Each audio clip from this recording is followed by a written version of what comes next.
자, 예배하는 여러분들에게 주님의 큰 은혜가 있기를 축원합니다. 자, 오늘 말씀. 구약 성경에서 여러 인물이 나오는데 특별히 다윗이란 사람의 말이에요. 사도 바울이 아니라 구약 성경에 다윗이 여호와께 감사하라 그는 선하시며 그의 인자하심이 영원함이로다 이렇게 이야기하고 있어요. 그러면 이런 말이 왜 나왔느냐 알 필요가 있습니다. 이 다윗 이전에 이스라엘의 왕은 사울이었습니다. 사울이 옆나라 블레셋과의 전쟁에서 지고 죽었어요. 자, 나라의 전쟁에서 왕이 죽으면 이제 식민지가 되는 겁니다. 그래서 이스라엘이 블레셋 나라의 식민지가 됐어요. 보통 이 상대방 나라를 전쟁에서 이기면 그 나라를 자기 나라로 편입하는 경우가 있고 그 나라를 그냥 냅두는 경우가 있습니다. 우리가 흔히 생각하면 자기 나라로 편입하는 게 더 낫지 않느냐 생각하는데 그게 쉽지 않아요. 일단 기본적으로 말이 다릅니다. 워낙 문화도 다르고 그래서 그냥 식민지로 두고 이제 세금만 바치라고 하는 게 더 편할 수 있어요. 억지로 같이 사는 게 힘들어요. 그래서 블레셋이 이스라엘에 이제 조공을 바치라고 합니다.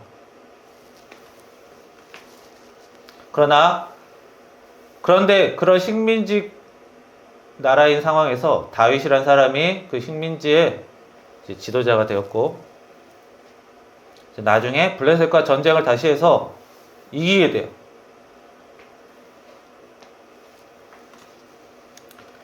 그리고 그렇게 자기 나라를 다시 만들고 세우고 기틀을 세우고 이스라엘의 이제 정식 왕이 된 이후로 가장 먼저 어떤 일을 했냐면 이제 자기가 왕이 살 곳을 먼저 정하는 게 필요하겠죠. 예전에 사울이 왕이 졌을 때 왕궁도 다 사라지고 불타고 그랬거든요. 그런데 이 다윗이 이제 나라의 기틀을 세우면서 가장 먼저 했던 일이 자기 왕궁을 세운 일도 아니고 주요 나라를 더 정복하는 일도 아니었습니다. 이 하나님의 언약궤, 블레셋 나라에 빼앗겼던 하나님의 언약궤, 모세의 그 십계명이 들어왔던 그 언약궤를 빼앗겼던 언약궤를 이제 예루살렘으로 옮기는 일을 먼저 하려고 했어요.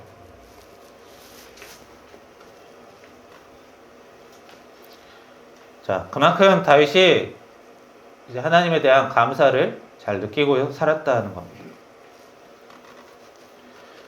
다윗은 많은 이스라엘 백성과 함께 가서 그 소에 끄는 새 수레 싣고 언약궤를 싣고 운반을 했어요. 다윗이 이제 잘된 상황에서 이런 좋은 일을 하니까 백성들도 기쁘고 다윗도 기쁘고 그래서 백성들과 다윗이 춤추며 그 언약궤 뒤를 따랐습니다. 완전 잔칫날이었죠. 그런데 그 언약궤는 원래 사람이 짐꾼이든 가막 이동하듯이 레위인들이 어깨 메고 운반을 해야 했습니다. 그런데 이 다윗이 급했나 봐요. 그런 과정들을 제대로 살피지 못했어요. 그래서 평범한 방법, 그 당시에는 소 뒤에 수레를 연결해서 큰 짐을 옮겼죠. 그래서 수레에 언약궤를 싣고 옮겼던 거예요. 그런 과정에서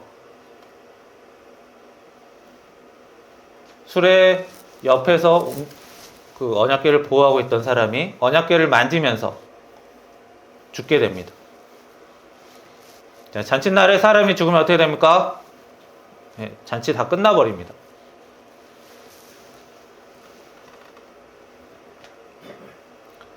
자, 다윗은 나는 다른 일도 아니고 하나님의 일을 먼저 기뻐하고 내 살 곳을 챙기는 것보다 하나님의 일을 더 챙겼는데 하나님이 벌 주시니까 다윗이 실망합니다. 엄청 삐져가지고 자기 집으로 가버려요. 그리고 백성들도 다 무서우니까 집에 갑니다. 그리고 근처 한 집에 언약궤를 임시로 보관을 해요. 자, 언약궤 무섭죠? 만지기만 해도 사람이 죽어버리는 그런 위험한 물건. 자, 그런 위험한 물건이 그 근처 집에 들어갔더니 그 집의 사람들이 복을 받아요. 자, 언약궤가 무서운 물건이 아니라는 거예요.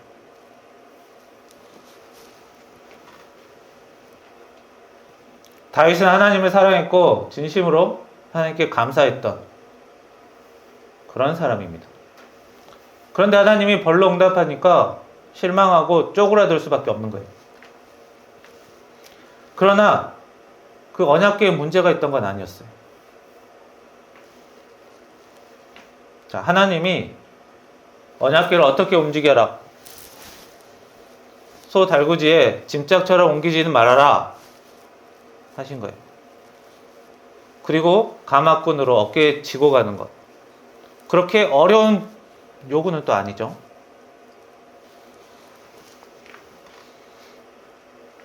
그 정도는 해야 되는 거예요. 아무리 내가 일을 빨리 처리하고 싶다, 급하다, 잘 몰랐다 라고 하더라도 지킬 건 지켜줘야 되는 거예요. 택배 화물처럼 화물칸에 두면 안 되는 거예요. 최소한의 예의는 갖춰야 합니다. 하나님이 언약궤 움직일 때는 카페트를 깔고, 유명한 사람들 가면 카페트 깔죠. 카페트 쫙 깔고 또 이런 것도 있어요. 한 걸음 움직이면서 절하고 이런 것도 있죠. 한 걸음씩 움직이면서 절하는 것들. 하나님이 언약궤 옮길 때 카페트 깔고 한 발자국씩 걷고 절하고 한 발자국 걷고 절하고 이렇게 해라. 그렇게 말씀하지 않으셨습니다. 그냥 들고 가라. 땅바닥에 질질 끌고 가지 마라. 짐짝 취급하지 마라. 이 정도 하셨어요.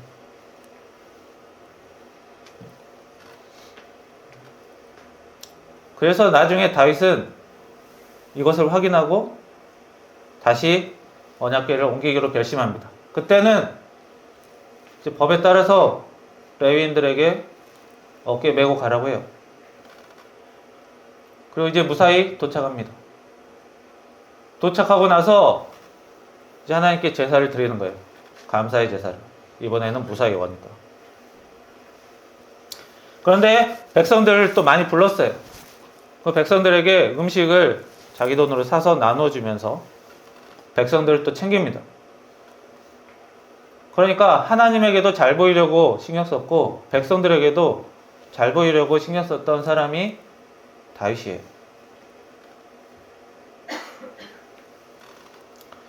살면서 내가 성의를 보였지만 좀 급해서 잘 몰라서 잘못된 일이 생길 수 있어요. 우리가 겪는 고난도 비슷한 게 많이 있습니다. 그럴 때는 내가 너무 성급하지 않았나? 너무 내가 좋게만 보지 않았나? 상황 파악을 제대로 못했나? 이런 것들 점검을 해봐야 합니다. 그저 쉽게 생각하고 단순하게 생각하면 안 돼요. 의도가 좋았다고 해서 하나님이 무조건 좋게 봐주시는 게 아니에요.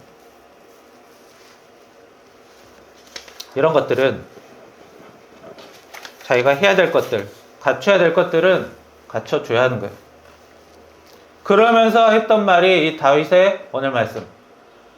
여호와께 감사하라. 그는 선하시며 인자하심이 영원함이로다. 자, 다윗이 좋은 일만 계속 일어났던 거 아니죠? 게다가 그의 인생을 보면 정말 쉽게 산 적은 없어요. 물론 좋은 적도 많아요. 다윗이라고 하면 기독교인 아닌 사람도 알아요. 골리앗과 돌팔매질로 싸워서 이겼다. 거인을 이긴 사람. 나라와 나라의 전쟁에서 대표자로 나가는 것도 영광이고 싸워서 이겨서 장군이 됐어요. 출세한 거죠.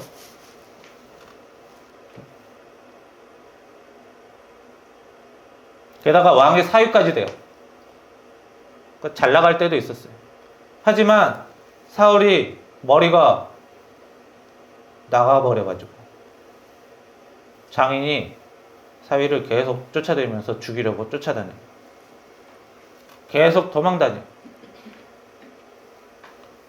하도 쫓아다니니까 옆에 블레셋 나라까지 도망갑니다. 자기와 관련된 사람들을 다 죽이고 고생 많이 했어요. 그리고 기껏 원래 예전부터 왕이 되려고 정해놨는데 다음 왕이 되는 때는 어때요? 나라 다 망하니까 그때 왕이 돼. 좀 잘 돼서 주면 좋은데 나라 다 망쳐놓고 딱 주는 거예요. 그것도 그냥 처음부터 자기한테 맡겼으면 잘했을 텐데 다 망쳐버리고 껍데기 나온 거 딱 줍니다. 사울이라는 사람. 그런데 그걸 또 다 일으켜 세워요. 다 일으켜 세우고 하나님께 언약궤 옮기면서 하나님을 제대로 모셔야겠다. 내 살 것보다는 하나님에 대한 감사를 먼저 드려야겠다라고 했는데도 일이 안 풀리고. 그래서 이 다윗이라는 사람은 일이 하나 잘 되면 한 10가지는 잘 안 되는 그런 인생을 살았던 사람입니다. 은혜를 많이 받았지만 고생길이 훨씬 더 많았어요.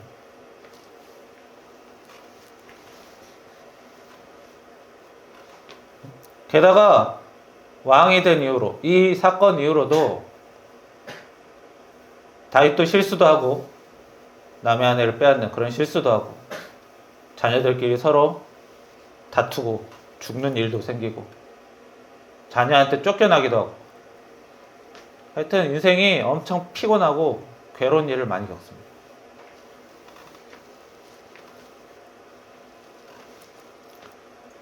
자, 그러나 어려운 가운데도 다윗이 이렇게 하나님께 다시 감사를 드리는 거예요.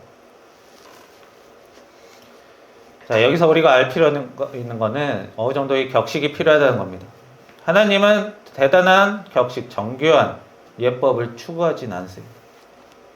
그러나 너무 없는 것은 아니에요. 우리가 예배할 때 격식을 갖추죠. 수영복 입고 오지 않고 잠옷바람으로 오지 않습니다. 어느 정도 옷을 입고 좀 씻고 그러고 와야 돼요. 하나님께 예배드리는 곳이 말을 막 함부로 해도 되지도 않고 우리의 몸가짐이 함부로 해도 되는 게 아닙니다. 갖출 건 갖춰줘야 합니다. 최소한의 격식을 갖추지 않으니까 하나님이 이건 아니다 거부하신 거예요. 가정도 사회에서 직장도 마찬가지입니다. 최소한의 이 예의는 갖춰줘야 돼요. 하나님은 나를 사랑하시니까 나를 영원히 지켜주시니까 내가 좀 막 해도 괜찮겠지라고 하면 안 돼요. 그건 자기 생각일 뿐입니다. 최소한의 예의는 갖춰야 합니다. 게다가 이 다윗이 이 백성들도 잘 챙겼어요. 자신의 백성, 자신의 가족 또한 예절을 갖춰야 합니다. 감사할 때도 마찬가지. 우리가 기도로 감사할 때도 있지만 헌금으로 감사하기도 하죠. 이런 격식이 있습니다. 가정에서도 가급적이면 서로 높임말 쓰는 것도 좋습니다. 친하게 지내는 게 중요한 게 아니에요.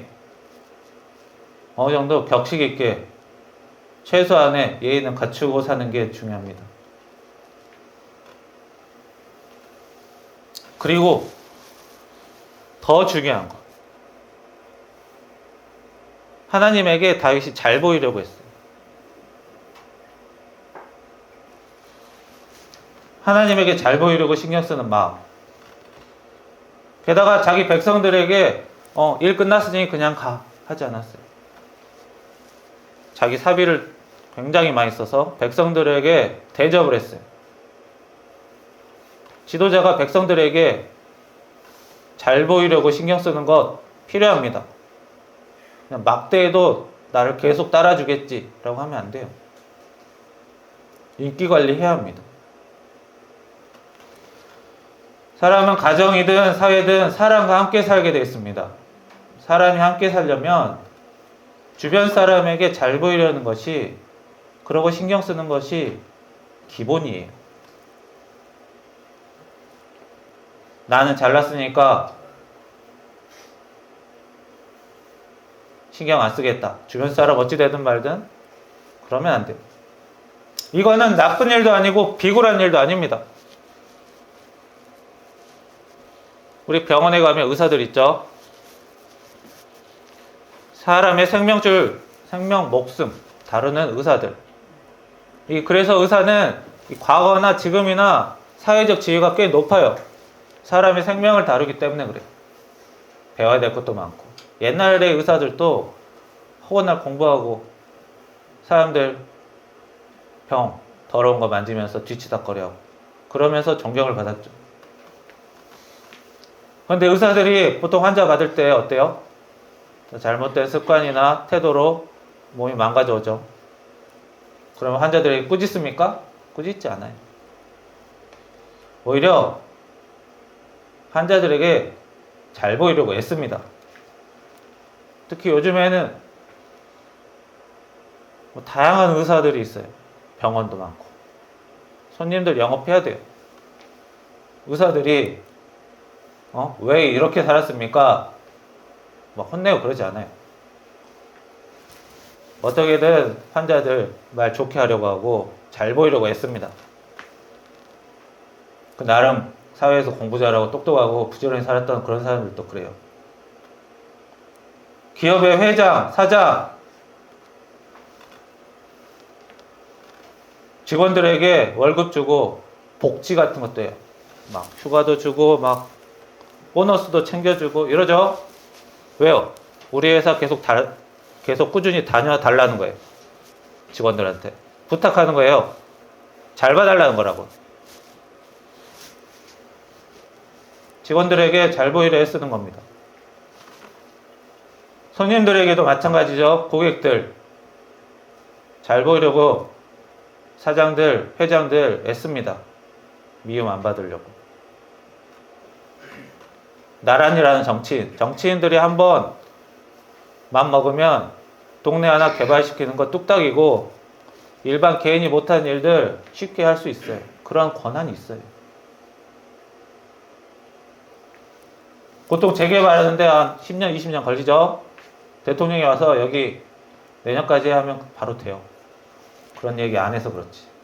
그럴 권한이 있어요. 어떤 기관에 국회의원 한 명이 예산 20억, 30억 힘쓰면 할 수 있어요. 쉬운 사람들이 아닙니다. 우리가 표줘서 되니까 되게 별거 아닌 사람처럼 보이지만 권한이 엄청 막강합니다. 그런 사람들도 어때요? 국민들에게 잘 보이려고 애쓰죠. 우리 같은 평범한 사람도 다 그렇게 생각가지고 자기 직업을 하고 살고 있습니다. 게다가 나만 그런 거 아니에요. 다른 사람도 다 그렇게 생각하고 있어요. 그래서 내가 상대방에게 잘 보이려고 하고 또 상대방도 나에게 잘 보이려고 해요.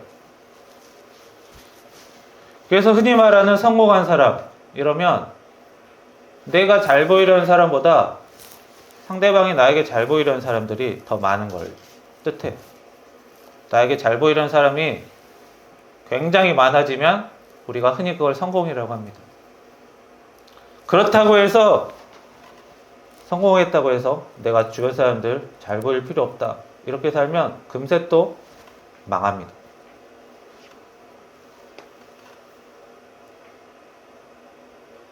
가족도 마찬가지입니다. 가족은 내 사람이다. 내 편이다. 피로 맺어졌으니까 안일하게 생각하고 다 잡은 물고기라 생각하고 잘 보일 필요 없다. 이렇게 생각하면 안 돼. 가족에게도 잘 보이려고 신경 쓰고 점수 따려고 신경 써야 합니다. 부모에게 점수 좀 따야겠다. 자녀에게 점수 좀 따야겠다. 이런 생각을 간간히 하고 살아야 돼요. 부모니까 당연히 해주겠지. 자녀니까 당연히 말 들으겠지. 그런 거 없습니다. 자기 생각일 뿐입니다. 가정생활이든 사회생활이든 내가 기본은 하고 살아야겠다 생각하면 주변 사람들에게 잘 보일 생각을 해야 됩니다.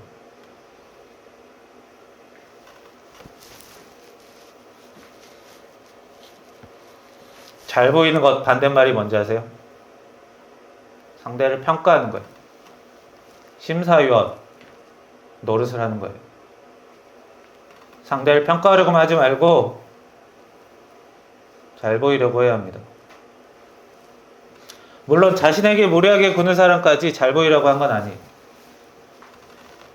진상 부리는 사람, 무례하게 구는 사람, 규칙을 우습게 보는 사람, 이런 사람은 어떤 사람이에요? 남에게 잘 보일 생각이 별로 없는 사람이에요. 그러니까 사회생활, 가정생활 하는데 기본이 많이 부족한 거죠. 부족하면 채우면 돼요. 지금이라도 남에게 잘 보이려는 마음을 조금씩 가지면서 살아야 돼요. 우리 흔히 애인을 만나러 가는 자리를 소개팅이라고 합니다. 또 배우자를 만나러 가는 자리를 선자리라고 하죠. 그런 자리 나가면 기본적으로 어떻게 해야 돼요? 애인 만들러 갔으면, 배우자 만들러 갔으면 잘 보이려고 해야죠. 응? 그런데 간간히 보면 그런 자리에서 심사위원이 되는 사람들이 있어요. 딱 보면서 얼굴은 몇 점이네? 돈은 얼마 벌어요? 내 말 잘 듣게 생겼나 안 듣게 생겼나? 자, 상대방에게 잘 보이려고 노력해도 부족한 자리에 이게 평가하고 있으면 잘 되겠습니까? 그냥 외모 좀 좋다고, 학교 좀 좋게 나왔다고 그냥 되는 거 아닙니다. 게다가 그런 사람이 애인을 만나고 결혼을 하더라도 오래가기 어렵습니다. 항상 상대의 평가만 하고 잘 보일 생각 안 하고 그러면 같이 살기 어렵습니다. 거꾸로 생각해 보면 돼요. 상대방이 나를 계속 평가만 하고 사는데 같이 살 이유가 없겠죠. 이건 나이의 문제가 아니라 그냥 태도의 문제입니다. 그런데 우리 성경에 보면 좀 특이한 구절이 나와요. 우리 마태복음 6장에 보면 예수님이 이렇게 가르치는 부분이 나오는데 6장 1절에 보면 사람에게 보이려고 그들 앞에서 의를 행하지 않도록 조심해라. 2절에 구제할 때 사람에게 영광을 받으려고 나팔을 불지 말라. 그런 얘기가 나와. 사람에게 잘 보이려고 하지 말라고 그래. 그러면 이상하죠? 사람에게 잘 보이라고 설교자가 말했는데 성경은 반대로 얘기하고 있는데 거꾸로 이야기하고 있어요. 여기만 그런 거 아니에요.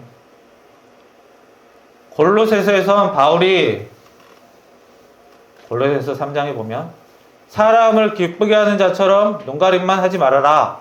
이렇게도 얘기해요. 그렇다면 이 얘기는 뭐예요? 예수님의 말씀이나 사도 바울의 말씀이나 여기서 말하는 사람에게 잘 보이는 건 뭐냐? 잘난 척하지 말라는 거예요. 예수님이 지적한 사람에게 잘 보이지 말라는 것은 자기가 정의로운 일을 하면서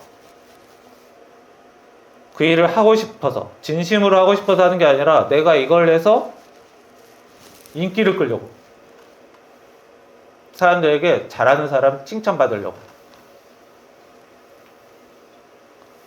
길거리에서 기도 막 하면서 막 1시간씩 기도하면서 기도 잘하는 사람, 신실한 사람 인정받으려고.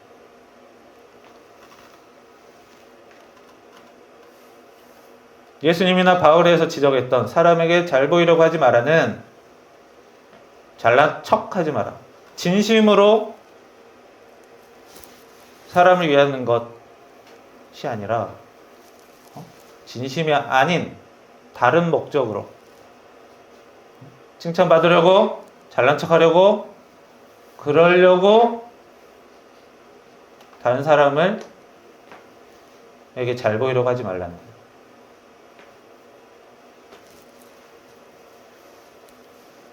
척하려고 하는 게 아니라 진정으로 상대방을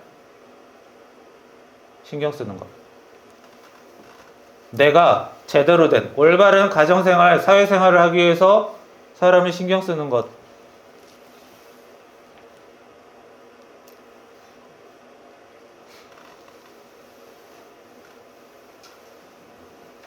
자, 그래서 우리가 성경 말씀을 제대로 알아야 합니다. 겉으로만 쓱 보면 오해할 수 있어요.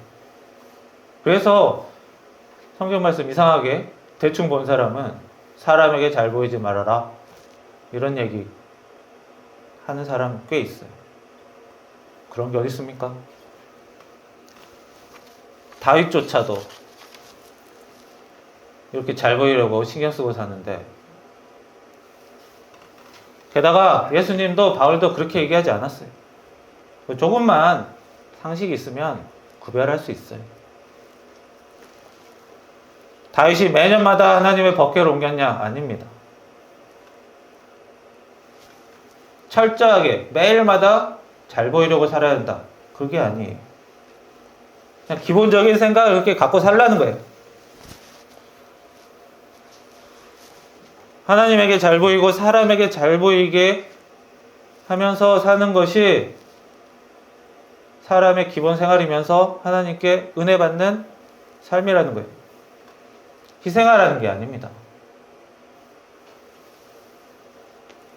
자, 한 해 동안 좋은 일도 나쁜 일도 있었습니다. 좋은 일에는 하나님과 도움을 주고받았던 그리고 가족들과 주변 사람들과 함께 기쁨을 나누고, 안 좋은 일에는 하나님께 기도하고 하나님 은혜 받아서 넘기고, 또 노력할 부분은 노력해서 견뎌야 합니다. 특별히 내년부터는 가정과 직장에서 갖춰야 될 격식 갖추고, 좀 주변 사람에게 잘 보이려는 태도와 마음을 갖춰야 돼요. 그걸 점검을 해야 되는 거예요. 물론 다 그러고 살고 있습니다. 그러나 살다 보면 잊어버릴 때가 있어요. 정말 당연한 건데 까먹을 때가 있어요. 자꾸 평가하려고 하는 그런 마음이 듭니다. 다윗조차도 하나님께 그리고 백성들에게 잘 보이려고 애썼습니다. 우리가 다윗보다 잘난 건 아닙니다. 다윗보다 고생한 것도 아닌 것 같아요.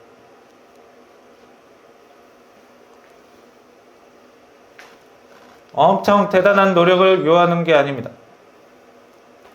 자신을 위해서, 자기 가정을 위해서, 자신의 인간관계를 위해서, 자신의 역할을 위해서, 가정에서 살아가기 위해서, 사회에서 살아가기 위해서, 그리고 하나님께 은혜 받기 위해서 우리가 앞으로 그렇게 살아가야 하는 것입니다. 그런 여러분들이 되기를 축복합니다. 기도하겠습니다. 하나님께 감사하라. 그는 인자하시며 그의 선하심이 영원하미로다. 좋은 일만 가득해서 나온 말이 아니라 어려움 가운데, 실망 가운데, 자신의 실수 가운데 나왔던 것들, 그럼에도 불구하고 하나님께 감사드리는 이 모습을 보고 저희 또한 그러한 모습들 조금이라도 본받을 수 있게 하시며 하나님께 잘 보이고 사람에게 잘 보이며 이런 자연스럽게 함께 사랑하며 살 수 있는 저희들 되게 도와주시며 그러면서 저희들 은혜 받을 수 있도록 그리고 가정과 사회에서 잘 지낼 수 있도록 도와주시옵소서. 결코 비굴하게 살라는 게 아니라 남의 눈치 보고 살라는 게 아니라 사회생활의 기본, 가정생활의 기본을 하고 살라는 것이오니 주님께서 저희들에게 어려운 바를 요하시지 아니하시고 쉬운 방법을 제시하시면서 저희들이 은혜 받을 수 있는, 큰 은혜 받을 수 있는 길을 여시오니 저희들 그 길을 잘 따라갈 수 있도록 인도하여 주시옵소서. 예수님의 이름으로 기도합니다.